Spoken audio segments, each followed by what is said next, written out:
Once upon a time, there was a camel who lived in the desert with lots of other camels, and his parents loved him very much, and so they taught him that to survive in the desert, he needed to drink water. Problem was that in the desert, there wasn't a lot of water, so there was sand, there was more sand, and there were cacti. And so the camel and his parents lived off cacti, but they were prickly, they were yucky, and they never really took away the thirst that the camel felt every day, but that's how they survived. And growing up, the camel just learned to get used to being thirsty. He was thirsty all the time. And as he got older, he started to think, this can't be right. I don't want to live thirsty.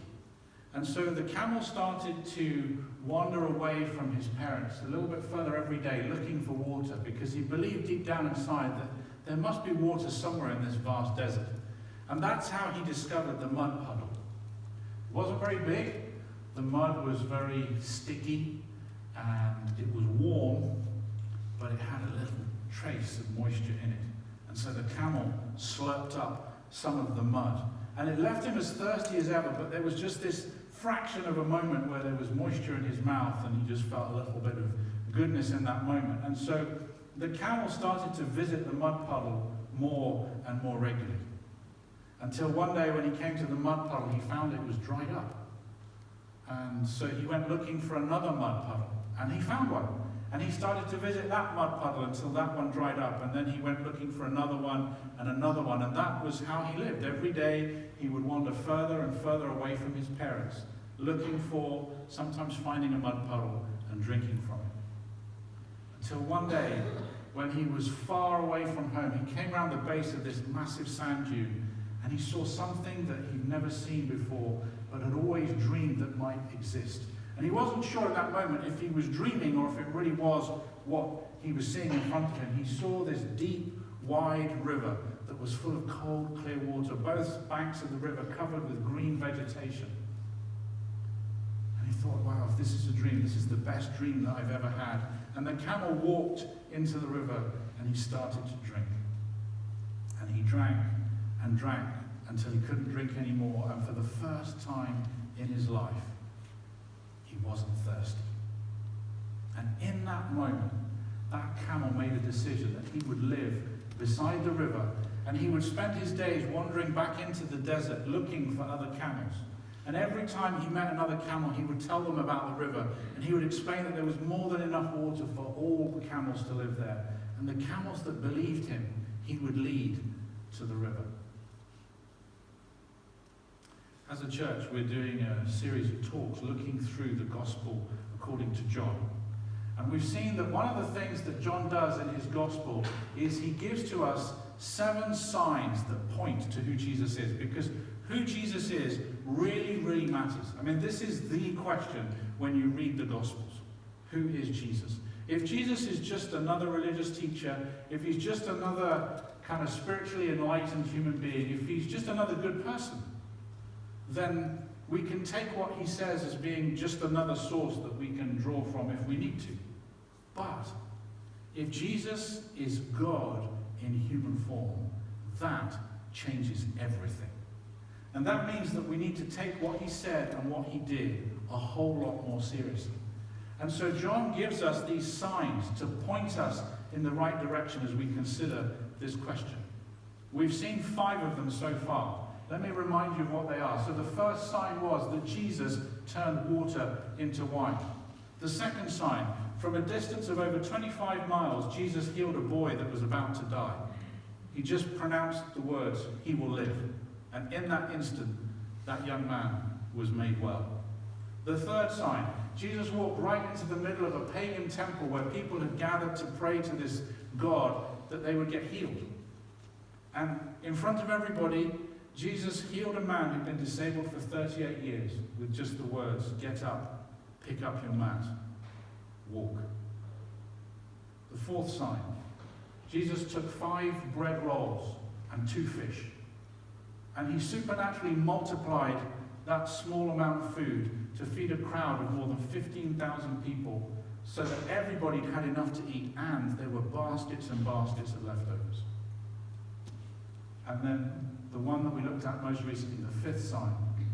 Jesus walked on water, and he stepped into a boat in the middle of a sea storm, a boat that was miles from the shore. The moment he got into the boat, the storm stopped, and the boat arrived at its destination.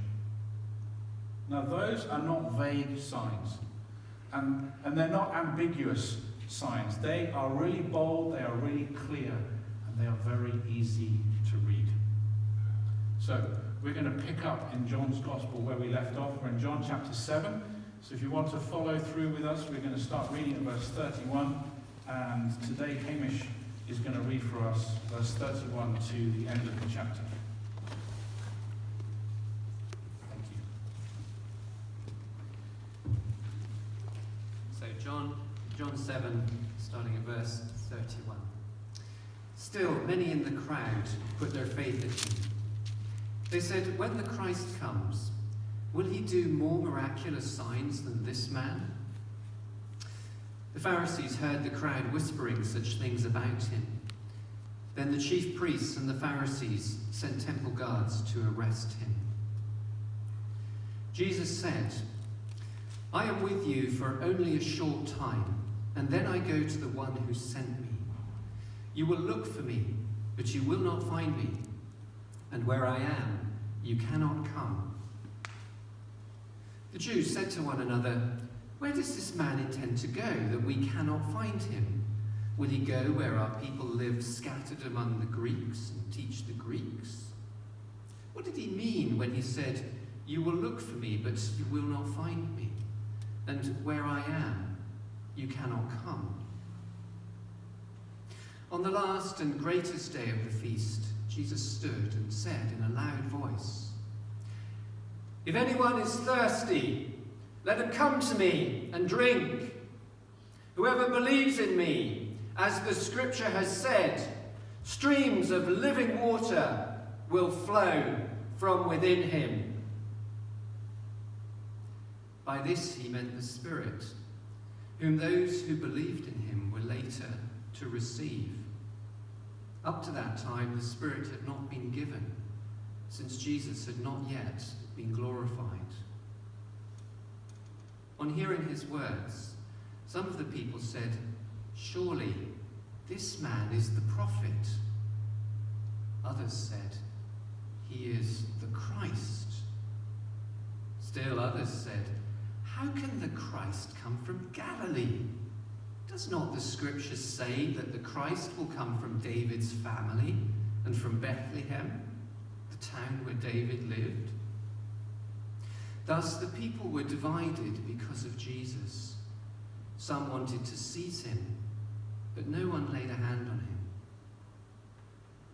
Finally, the temple guards went back to the chief priests and the Pharisees, who asked them, "Why didn't you bring him in?" "No one ever spoke the way this man does," the guards declared. "You mean he's deceived you also?" the Pharisees retorted. "Has any of the rulers or of the Pharisees believed in him?" "No, but this mob that knows nothing of the law, there's a curse on them." Nicodemus, who had gone to Jesus earlier and who was one of their own number, asked, "Does our law condemn anyone without first hearing him to find out what he is doing?" They replied, "Are you from Galilee too? Look into it, and you will find that a prophet does not come out of Galilee."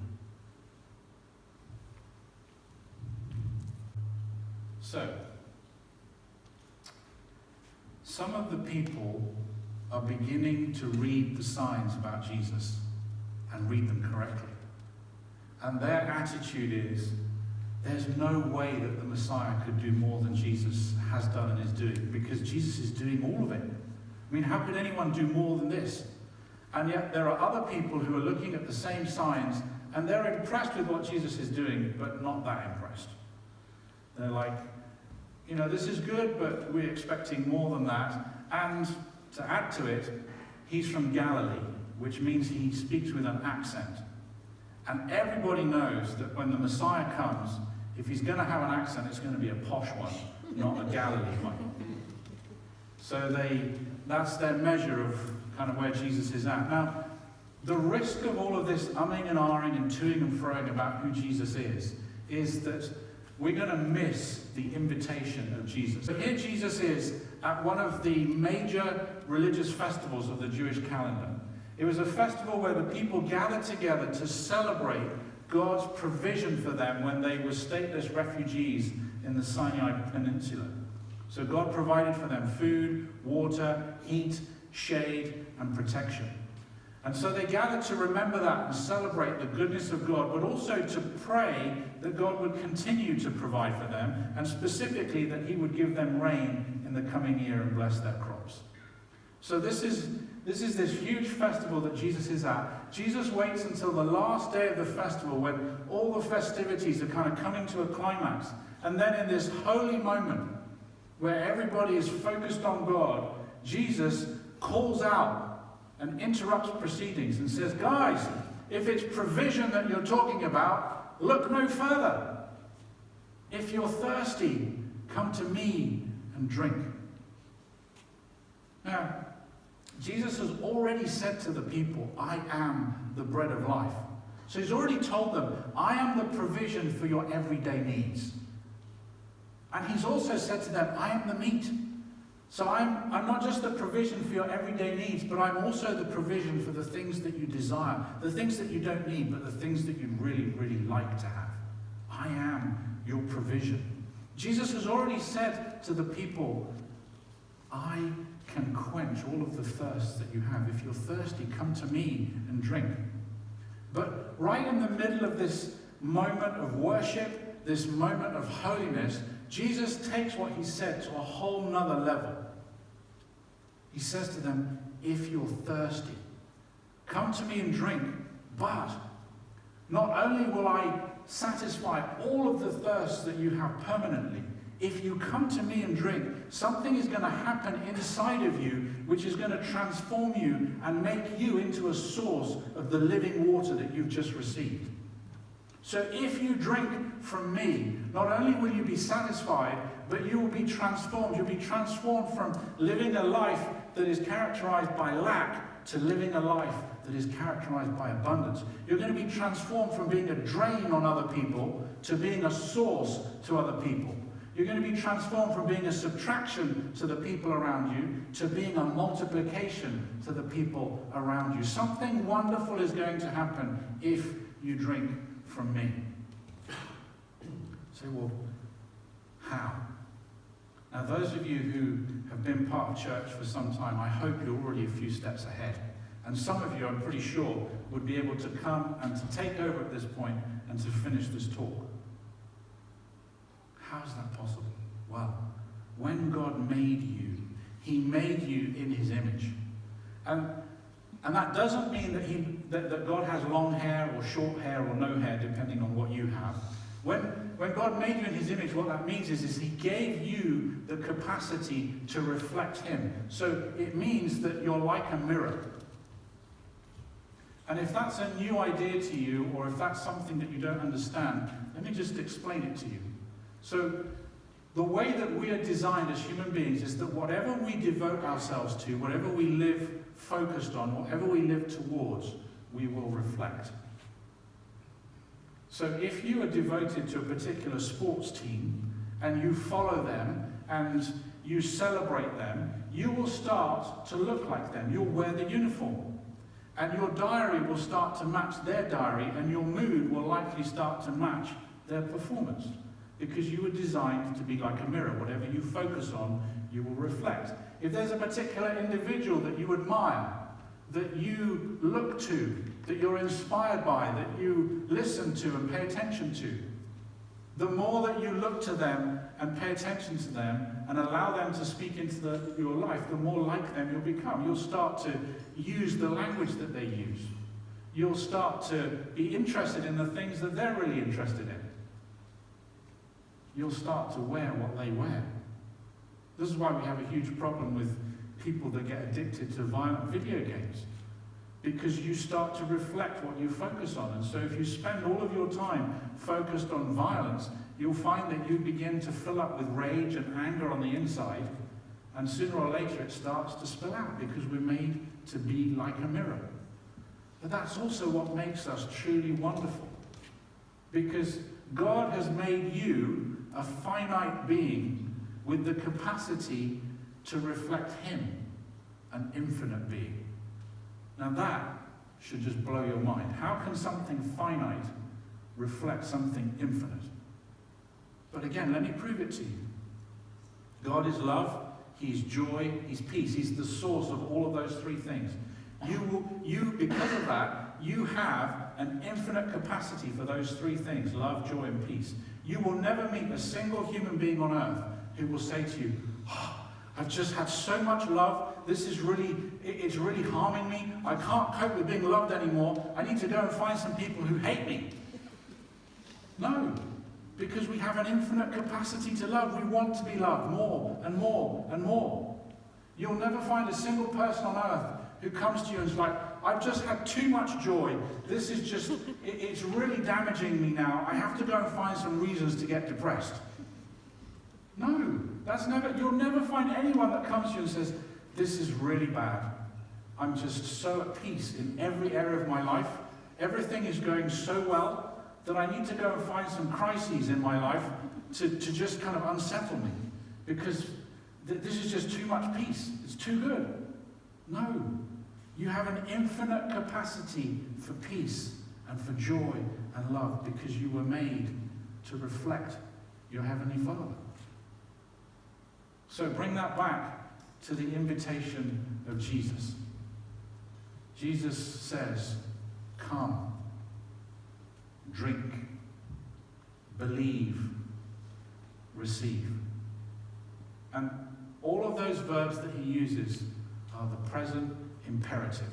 What that means is that what Jesus is really saying is come and keep on coming. Drink and keep on drinking. Believe and keep on believing. Receive and keep on receiving. And he pairs them up because in Jesus' mind, those verbs are part of the same action. You might have two verbs, but it's the same action. What Jesus is saying is come, but don't just come. Don't be like a camel who's seen the river and who just stands there. Come and drink. Don't be like somebody who believes that Jesus is who he says he is and then does nothing about it. Believe and receive. That's the invitation of Jesus.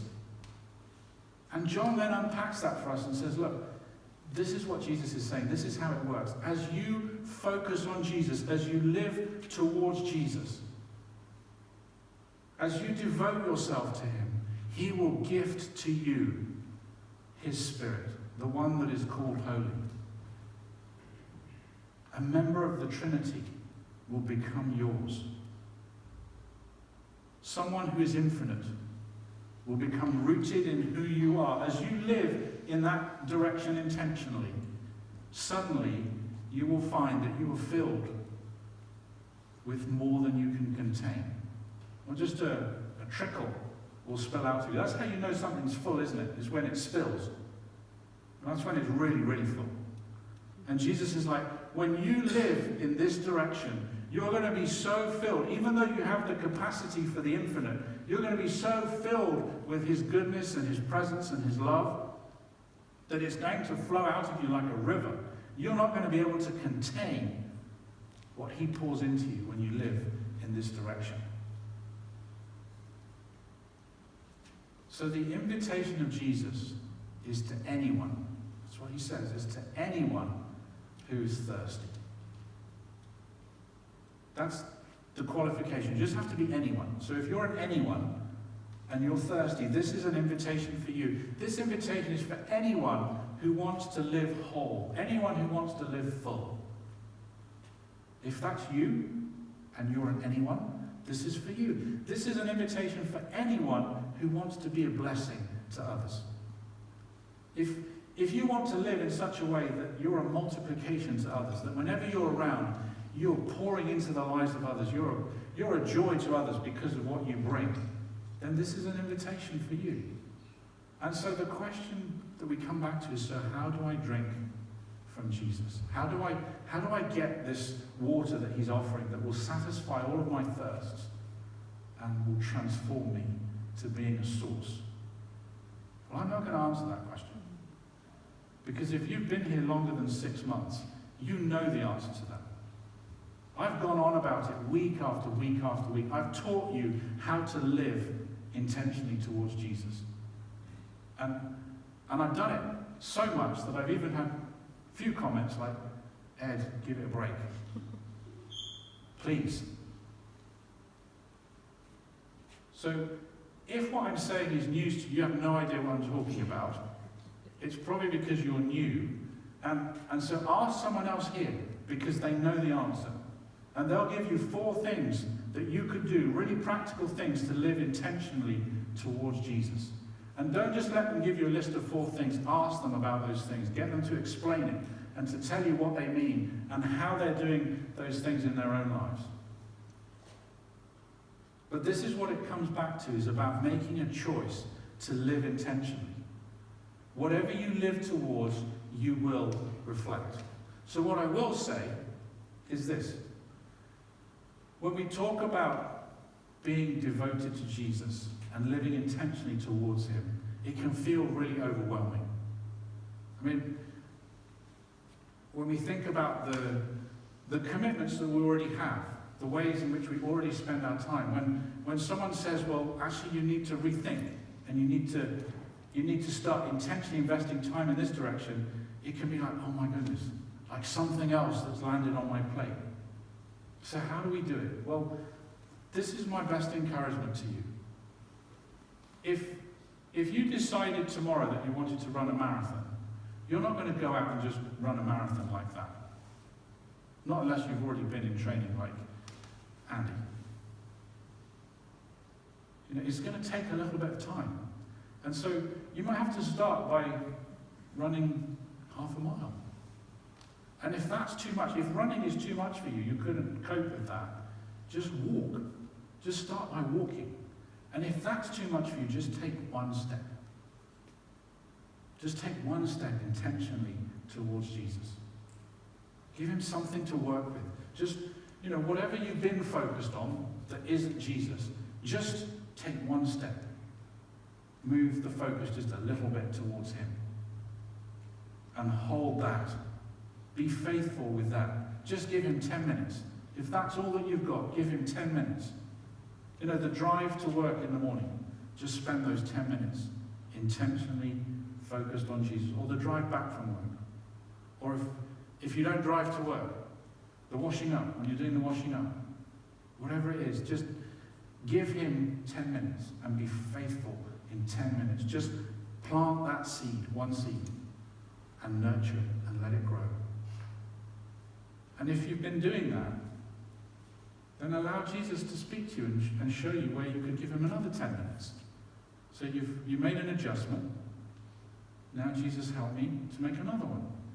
And just intentionally keep living towards him.